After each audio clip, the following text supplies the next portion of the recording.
आणि यानंतर आतापर्यंतच्या सगळ्या महत्त्वाच्या बातम्यांचा वेगवान आढावा मॉर्निंग प्राईम टाइम मधून। आज गल्ली ते दिल्ली सरकार विरोधात हल्लाबोल करण्याचा निर्धार विरोधकांनी केलाय। हनी ट्रॅप प्रकरण, वेगवेगळ्या कारणामुळे वादाच्या भोवऱ्यात अडकलेले मंत्री यासह वेगवेगळ्या मुद्द्यांवर ठाकरेंची शिवसेना रस्त्यावर उतरणार आहे। महाराष्ट्रातल्या प्रत्येक जिल्ह्यात आंदोलन करण्यात येणार आहे। स्वतः उद्धव ठाकरे दादरमध्ये आंदोलनामध्ये सहभागी होणार आहेत। तर तिकडे दिल्लीत इंडिया आघाडीचे खासदार केंद्रीय निवडणूक आयोगावर मोर्चा काढणार आहेत। केंद्रीय निवडणूक आयोगाच्या डोळ्याला पट्टी आणि तोंडात बोळा आहे अशी आगपाखड राऊतांनी केली आहे।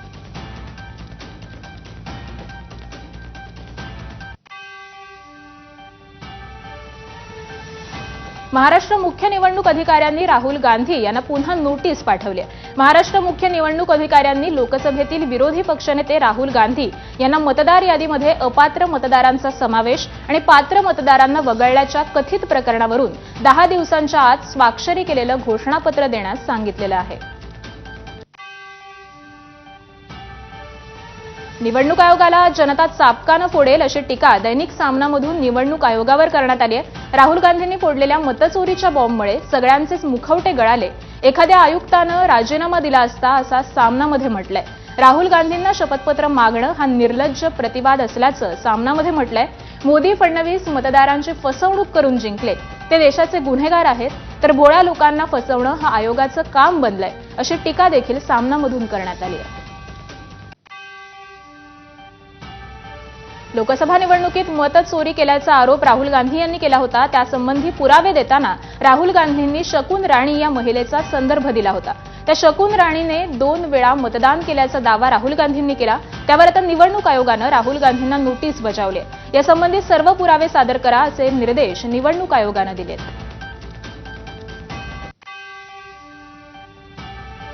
विधानसभेत 160 आमदार निवडून आणण्याची ऑफर होती। शरद पवारांनी केलेल्या वक्तव्याची चौकशी करण्याची मागणी भाजप आमदार प्रशांत बंब यांनी केली आहे।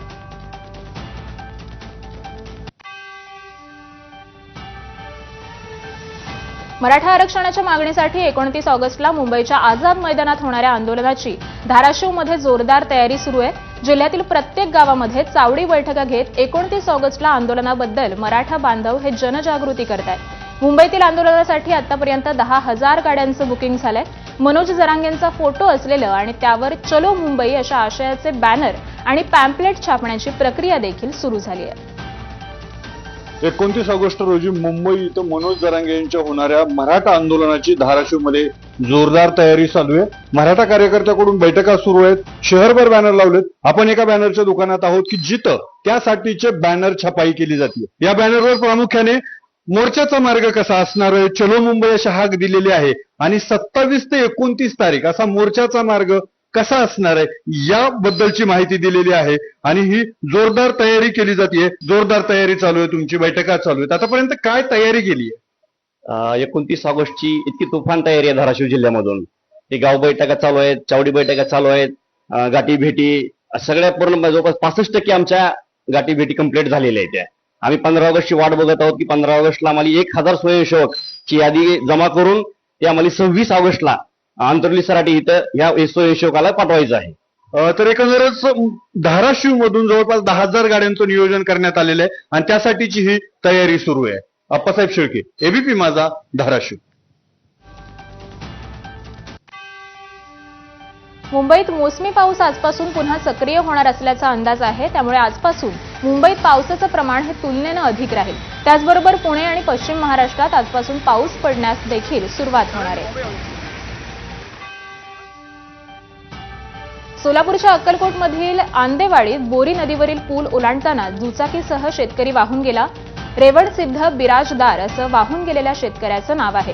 गेल्या 2 दिवसात झालेल्या पावसामुळे बोरी नदीची पाणी पातळी वाढली आणि त्यामुळे आंदेवाडी ते दुधानीला जोडणारा बोरी नदीवरील पूल हा पाण्याखाली गेलाय। तर अक्कलकोट तालुका प्रशासनाकडून शेतकऱ्याचा शोध सुरू आहे। शेजारी कर्नाटक राज्य असल्यामुळे कर्नाटक प्रशासनाची देखील मदत मागितली जाते। यवतमाळ जिल्ह्यात 3 दिवसात झालेल्या पावसामुळे 8 महसूल मंडळामध्ये अतिवृष्टी झाली आहे। पावसामुळे 1000 हेक्टरावरील पिकांचं देखील नुकसान झालंय।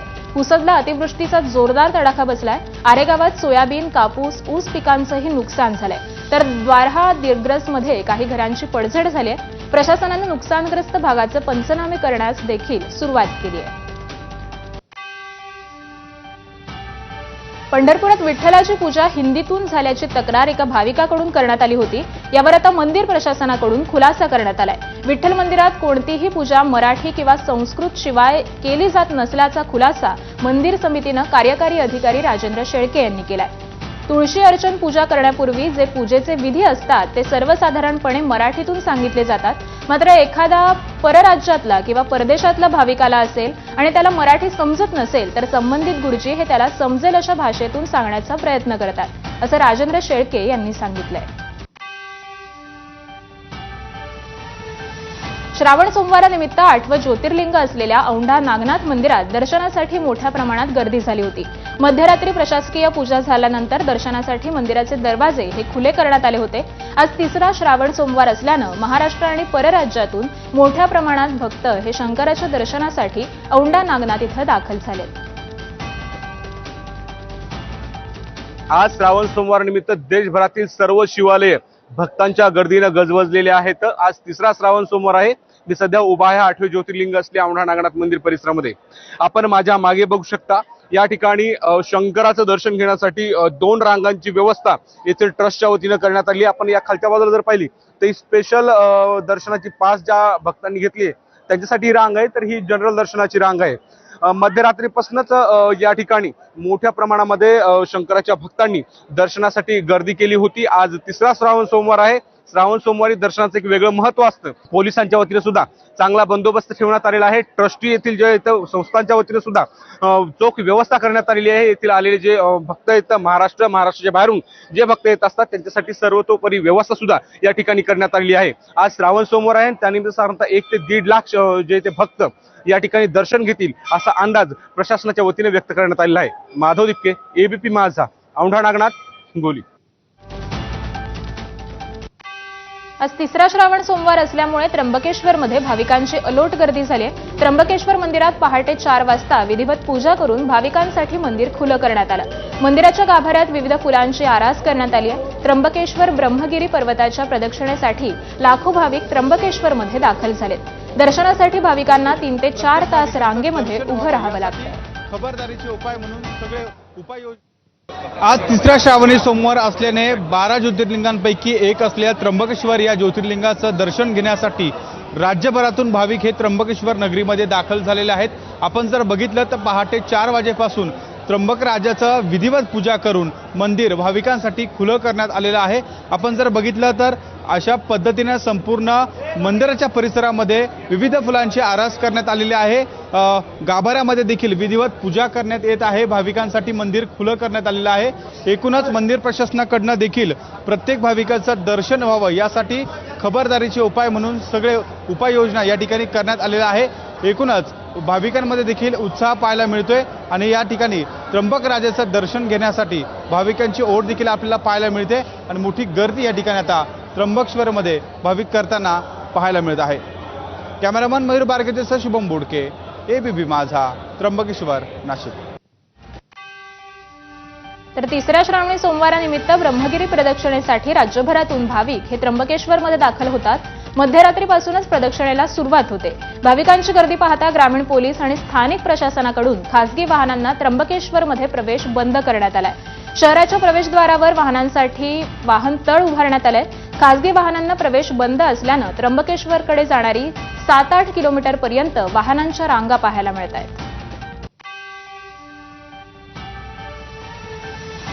करवीर निवासिनी अंबाबाईचं मंदिर आज आणि उद्या बंद राहणार आहे. देवीच्या मूळ मूर्तीवर तातडीनं संवर्धन प्रक्रियेसाठी दर्शन आज आणि उद्या बंद राहणार आहे. भारतीय पुरातत्व विभागाच्या सर्वेक्षणानुसार मूर्ती संवर्धन प्रक्रिया केली जाणार आहे आणि या काळात भाविकांना अंबाबाईच्या उत्सव मूर्तीचं दर्शन घेता येणार आहे. प्रसिद्ध तीर्थक्षेत्र गणपतीपुळेतील मंदिर अंगारकी उत्सवानिमित्त दर्शनासाठी 18 तास खुलं राहणार आहे. 12 ऑगस्टला अंगारकी चतुर्थी यात्रोत्सव असल्यामुळे भाविक मोठ्या संख्येनं दर्शनासाठी येतात. भाविकांना सुखकर दर्शन व्हावं यासाठी मंदिर प्रशासनानं हा निर्णय घेतलाय. अंगारकीच्या दिवशी पहाटे 3:30 वाजता हे मंदिर उघडण्यात येणार आहे. बेल्जियममध्ये यंदा गणेशोत्सवात दगडूशेठ बाप्पाच्या प्रतिकृतीची स्थापना करण्यात येणार आहे. या मूर्तीचं पुण्यातील मंदिर विधिवत पूजन करून नुकतीच ती महाराष्ट्र मंडळ बेल्जियमच्या सदस्यांकडे ट्रस्टतर्फे सुपूर्द करण्यात आली आहे. वर्षानुवर्ष 160 चौरस फुटाच्या घरात दिवस काढणाऱ्या वरळी बीडीडी वासियांची हक्काच्या प्रशस्त घरात जाण्याची प्रतीक्षा संपली आहे. पहिल्या टप्प्यात 556 रहिवाशांना गुरुवार 14 ऑगस्टला नव्या घराचा ताबा मिळणार आहे. सकाळी 11 वाजता माटुंग्यातील यशवंत नाट्य मंदिरात मुख्यमंत्र्यांच्या उपस्थितीत चावी वाटपाचा कार्यक्रम होणार असल्याची माहिती सूत्रांनी दिली. त्यामुळे या सगळ्या रहिवाशांना यंदाचा गणेशोत्सव नव्या घरात साजरा करता येणार आहे. छत्रपती शिवाजी महाराजांच्या एकूण 12 किल्ल्यांचा समावेश युनेस्कोच्या जागतिक यादीत करण्यात आला. त्यानंतर अनेक शिवभक्त आणि शिवप्रेमींकडून अनेक गडांवर जल्लोष साजरा करण्यात आला. त्यानंतर आता शिव सूर्य हृदय जलयात्रा देखील रायगडावर पोहोचली आहे. या यात्रेत काही शिवभक्त किल्ले रायगडावर दाखल झाले. त्यांनी मेघडंबरीवर छत्रपती शिवाजी महाराज आणि समाधीस्थळी जाऊन राजे शिवछत्रपतींचा जलाभिषेक केला. यापुढे शिवसूर्य हृदय यांच्यातर्फे किल्ले रायगडावरून संकल्प घेऊन पुढील 12 किल्ल्यांचा एका वर्षामध्ये अभ्यास दौरा करणार आहेत. रामकुंडावरील वादग्रस्त वस्त्रांतरगृहाच्या पाडकामासाठी नाशिक महापालिकेनं पुरोहित संघाला बजावलेल्या नोटिसीचा कालावधी ऑगस्ट अखेर संपणार आहे. त्यामुळे इमारत जमीनदोस्त करण्यासाठी महासभेची मंजुरी घेतली जाणार असून या पाडकामानंतर भाविकांच्या सुविधेसाठी रामकाल पथ प्रकल्पाअंतर्गत नव्यानं वस्त्रांतरगृह हे उभारलं जाणार आहे. धाराशिव जिल्ह्यात पळसप गावात पोटच्या मुलानेच वडिलांची हत्या केली आहे. चंद्रकांत लाकाळ असं मृत व्यक्तीचं नाव आहे. मुलानं वैभवनं डोक्यात लाकडी दांड्यानं वार केल्यामुळे वडिलांचा मृत्यू झालाय. रामपाल महाराजांच्या भक्तीला वडिलांनी विरोध केल्यामुळे ही हत्या केल्याची माहिती आहे. ढोकी पोलीस ठाण्यामध्ये गुन्हा दाखल असून आरोपीला अटक करण्यात आली आहे. बीड जिल्हा कारागृहात अज्ञात व्यक्तीनं गांजानं भरलेला चेंडू फेकला आणि यातील गांजा वाटपावरून 4 न्यायाधीन बंदिवानांत जोरदार राडा झाला. यावेळी कारागृह कर्मचाऱ्यांनी धाव घेत बंदिवानाच्या हातातील चेंडू हा ताब्यात घेतला. यावरून बंदिवानांनी कर्मचाऱ्यांना जीवे मारण्याची धमकी देत पुन्हा राडा घातल्याचा धक्कादायक प्रकार समोर आला. या प्रकरणी खोक्या भोसलेसह तिघांवर शिवाजीनगर पोलीस ठाण्यामध्ये आता गुन्हा दाखल करण्यात आला आहे. डोंबिवलीतील खोणी परिसरातील पलावा सोसायटीच्या निवडणुकीदरम्यान सभासदांमध्ये तुंबळ हाणामारी झाली. सोसायटीच्या निवडणुकीदरम्यान बोगस मतदान झाल्याच्या आरोपातून 2 गटात हाणामारी झाली. यात पोलिसांनी मध्यस्थी केली असता त्यांच्याच कानशिलात लगावल्याचा व्हिडिओ सोशल मीडियावर व्हायरल झालाय. तर पोलिसांनी बोगस मतदान करणाऱ्याला आता ताब्यात घेतलंय. ठाण्यातील घोडबंदर मार्गावरच्या वाहतूक कोंडीत रुग्णवाहिका अडकल्यामुळे सफाळेतल्या छाया पुरव या अपघातग्रस्त महिलेचा मृत्यू झालाय. घोडबंदर मार्गावरच्या वाहतूक कोंडीमुळे छाया पुरव यांचा मृत्यू झाल्याचा आरोप त्यांच्या कुटुंबियांनी केलाय. 30 जुलैला झाड कोसळून त्या गंभीर जखमी झाल्या होत्या. उपचारासाठी पालघरच्या रुग्णालयात त्यांना नेण्यात आलं, पण त्यांची प्रकृती ही खालावत असल्यामुळे पुरव कुटुंबियांनी त्यांना मुंबईतील खासगी रुग्णालयात हलवण्याचा निर्णय घेतला. पण मुंबई अहमदाबाद मार्गावर झालेल्या वाहतूक कोंडीत रुग्णवाहिका अडकल्यामुळे त्यांना मुंबईत पोहोचण्यासाठी उशीर होऊन त्यांचा मृत्यू झाला. मुलाच्या उपचारासाठी रुग्णालयात आलेल्या वडिलांना हृदयविकाराचा झटका आल्याची घटना घडली आहे. नंदुरबारमधील तळोद्यातील ही घटना आहे. रुग्णालयातील डॉक्टरांच्या सतर्कतेमुळे रवींद्र गुरव यांचे प्राण वाचलेत.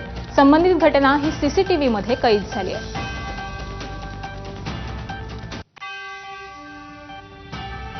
गाझामध्ये उपासमारीनं आतापर्यंत 61,369 जणांचा मृत्यू झालाय. तर गाझा पट्टीत इस्रायली हल्ल्यामध्ये 8 पॅलेस्टाईनी नागरिकांचा मृत्यू झालाय आणि 152 तर अनेक जण जखमी झालेत. इस्रायली सैन्याच्या लष्करी कारवाईनंतर पॅलेस्टाईनी गाझामधील त्यांची घरं सोडण्यास तयार नाहीयेत. गाझामधील उपासमारीमुळे युरोपियन नेत्यांवर देशांतर्गत दबाव आहे. फ्रान्ससारखे देश ज्यात मुस्लिम आणि ज्यू दोन्ही लोकसंख्या मोठी आहे त्यांच्यावर राजकीय दबाव आहे. पाकिस्तानचे लष्कर प्रमुख असीम मुनीर यांनी पुन्हा एकदा अमेरिकेला भेट दिली आहे. मुनीर यांनी अमेरिकन सेंट्रल कमांडच्या फ्लोरिडा मुख्यालयाला भेट दिली. यावेळी American central com commander general Michael E Kurilla यांचा निरोप समारंभ होता. कुरिल्ला यांनी पाकिस्तान अमेरिकन लष्करी संबंध मजबूत करण्यात महत्त्वाची भूमिका बजावली आहे. मुनीर यांनी कुरिल्ला यांच्या जागी आलेले नवे कमांडर ॲडमिरल ब्रॅड कुपर यांचं अभिनंदन केलं. ते आता सेंट्रल कमांडची जबाबदारी स्वीकारतील. माजी मंत्री सुनील केदार यांच्या विरोधात काँग्रेसच्या दुसऱ्या गटानं आंदोलन केलंय. सुनील केदार यांच्यावर आरोप असलेल्या नागपूर जिल्हा मध्यवर्ती सहकारी बँकेच्या 149 कोटीच्या घोटाळ्याची चौकशी करावी यासाठी काँग्रेस कार्यकर्त्यांनी बुट्टीबोरी इथं मोर्चा काढला. महाराष्ट्र प्रदेश काँग्रेस कमिटीचे माजी महासचिव मुझीफ पठाण यांच्या नेतृत्वामध्ये हे आंदोलन झालं. बुट्टीबोरी इथं घेतलेल्या काँग्रेसच्या पदाधिकारी मेळाव्यात काही स्थानिक पदाधिकाऱ्यांना निमंत्रण न दिल्यामुळे चिडलेल्या काँग्रेस कार्यकर्त्यांनी हे आंदोलन केलंय.